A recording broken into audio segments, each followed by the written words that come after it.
sits all day loitering. Where's he from? Why is he there?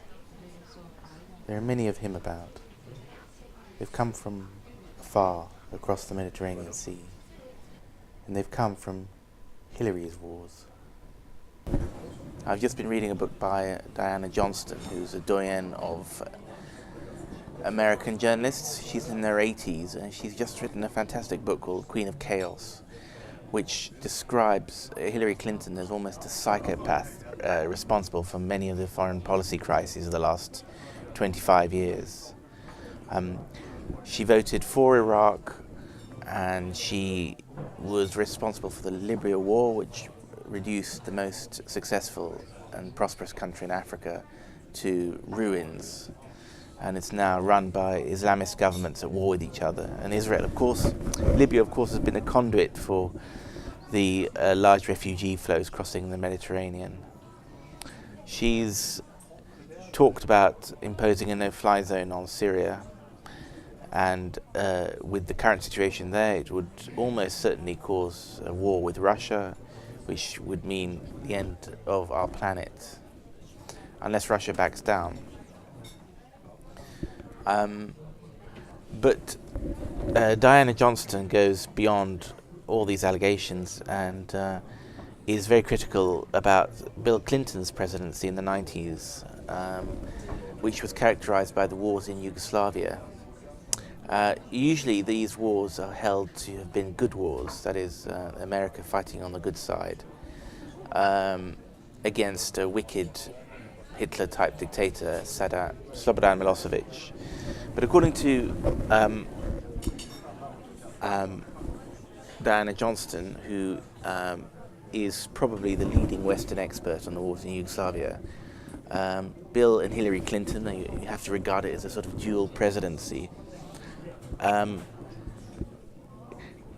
used Yugoslavia as the sort of experimentation for the humanitarian wars that have been the official justification for American interventions everywhere in the last 25 years. And they follow a very similar pattern.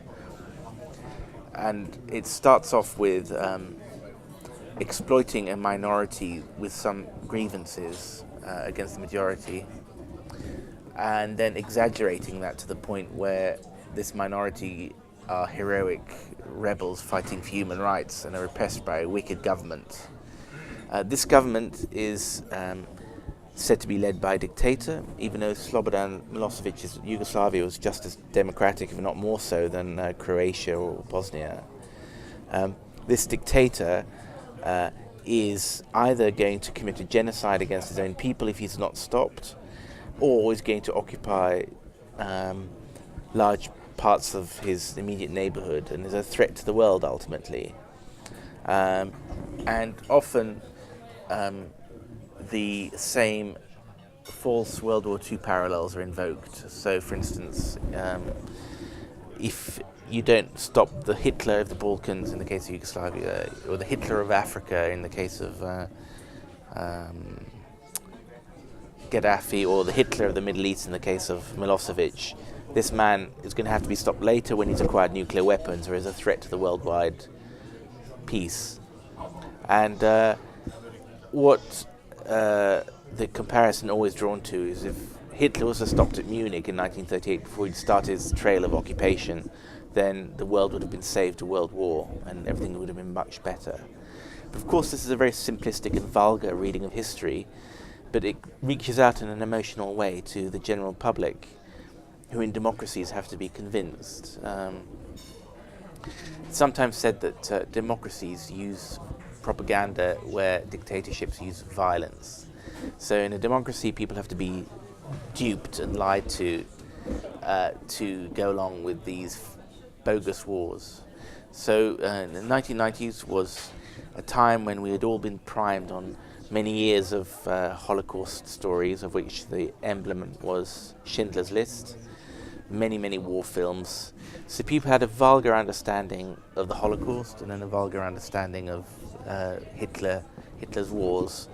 So the myth makers of the American military and the Clinton administration used the Holocaust and the Hitler comparison to, according to Diana Johnston, wage wars on the enemies of the American global empire. So it started off with Milosevic. The Americans hired the Bosnian Muslims, used them as their clients to defeat a European nation state, which was no worse than any other and was a democracy. And then it moved on to Iraq and then Libya. And it's the same trick at Kosovo as well, the same trick every time.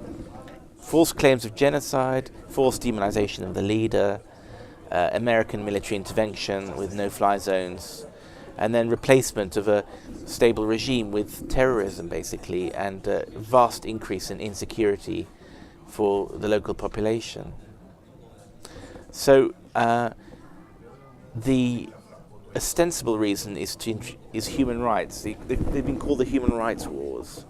But the real reason, according to Johnston, is simply to provide a spoiler effort against any threat to American hegemony in the world. And the Ukraine conflict is the latest. Putin is demonized. He's the next Hitler, obviously. Russia is demonized as, and it's never discussed in terms of geopolitics, that all countries want to extend their power. It's always painted in very black and white terms. Good America defending the world against evil dictators. So Russia is never seen as a normal country. It's an evil country led by an evil man. And of course that forestalls the possibility of any compromise. Because once she's painted him into the corner, and she's painted herself an American to that corner, then you can't deal with a wicked dictator in the same way you could never deal with Milosevic or Saddam. The difference is that Russia is a real military power and is going to nuke America if America pushes this thing too far. And the Russians are not going to take it lying down, because they know very well these tricks that Americans have done the last 25 years.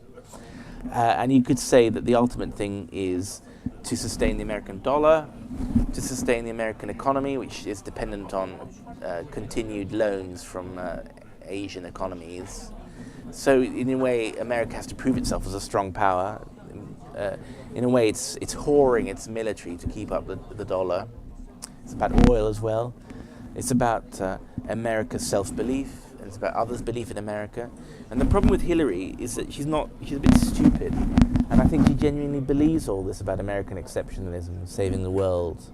If the leader of America were more cynical and more open about America's naked self-interest, then you'd find an America that could actually deal with its own declining status, deal with Putin on an interest-to-interest basis. And that's what the Russians are begging Americans to stop being so fucking messianic.